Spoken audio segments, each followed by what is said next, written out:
ఈ వీడియో స్పెషల్గా అయ్యప్ప స్వామి మాల దీక్ష తీసుకున్న వాళ్ళందరికీ ఈ వీడియో అనమాట. స్పెషల్గా వాళ్ళ కోసం నేను చెప్తున్న వీడియో ఏంటి అంటే, ఇప్పుడు అయ్యప్ప స్వామి దీక్ష తీసుకున్న వాళ్ళందరూ ఈ 40 రోజులు 42 రోజులు బ్రహ్మచర్యం పాటించి పూర్తి స్థాయిలో వాళ్ళ అయ్యప్ప స్వామిని సంపూర్ణంగా దైవ ఆరాధన ఉపాసన చేసి చివరిలో శబరిమలకి వెళ్ళి అయ్యప్ప స్వామి దర్శనంకి వెళ్తారు కదా.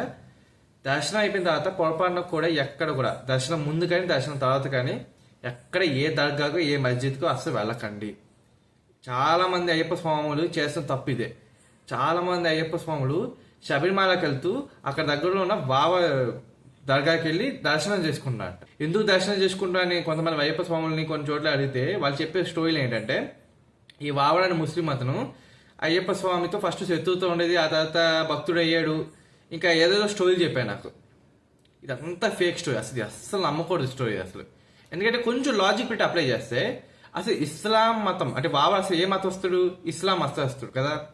అసలు ఇస్లాం మతం పుట్టిందే 1500 years. ఆ రిలీజియన్ ఏజే 1500 years. 1500 years బ్యాక్ ముందు అసలు ఇస్లామే లేదు.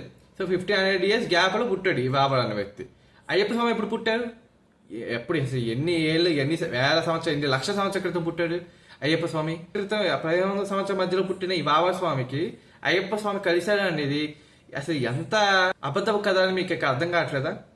ఇక్కడే క్లారిటీ. అసలు కావాలని ఇదంతా కూడా ఇంజెక్ట్ చేస్తున్నా. ఎందుకంటే హిందువులు మత మార్పిడి చేయడానికి, హిందూ ధర్మాన్ని భ్రష్టు పట్టించడానికి ఇది ఒక ఆయుధంగా వాడుతున్నారు.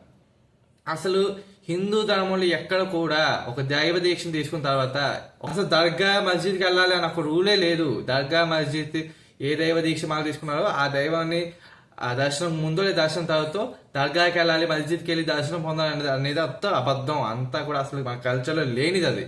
ఇది కావాలని ఇడికించింది. ఇది కేవలం అయ్యప్ప శబరిమలలోనే కాదు, ఇక చాలా ఆలయాల్లో కూడా ఇది చాలా ఇంజెక్ట్ చేస్తున్నాయి. మెల్లమెల్లగా వాటి గురించి ఇప్పుడు ఎక్స్పోజ్ అవుతూ బయటకు వస్తున్నాయి. త్వరలో దాని గురించి నేను మాట్లాడతా. కానీ ఇప్పుడైతే అయ్యప్ప స్వామి దీక్ష వాళ్ళందరికీ నా విజ్ఞప్తి ఏంటంటే, పొరపాటున కూడా ఈ అయ్యప్ప స్వామి దీక్ష మధ్యలో మీరు దర్గాకు మస్జిద్కు అసలు వెళ్ళకండి. కాబట్టి దీక్ష తీసేసిన ఒక నెల 2 నెలల తర్వాత మీరు ఒకవేళ వెళ్తారంటే అది మీ ఇష్టం, పర్వాలేదు. కానీ దీక్షలో ఉన్నప్పుడు మాత్రం మీరు సంపూర్ణ అయ్యప్ప స్వామి భక్తులు. మీరు అయ్యప్ప స్వామి ఉంటారు, అయ్యప్ప స్వామిలో మీరు ఉంటారు.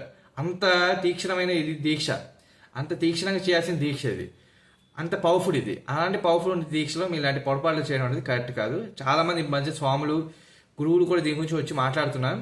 సో ప్లీజ్ మీ ఇది ఈ అయ్యప్ప స్వామి చేసిన తప్పు పొరపాట్లని చెప్దామని చెప్పి, ఈ అవేర్నెస్ క్రియేట్ చేద్దామని చెప్పి ఈ వీడియో అన్నమాట. మీకు తెలిసిన అయ్యప్ప స్వామి భక్తులు ఎవరైనా ఉంటే ఈ వీడియో తప్పకుండా షేర్ చేయండి. పొరపాటున కూడా ఏ అయ్యప్ప స్వామి ఇంకా దగ్గరికి వెళ్ళకూడదని నా ఉద్దేశం. జై శ్రీరామ్.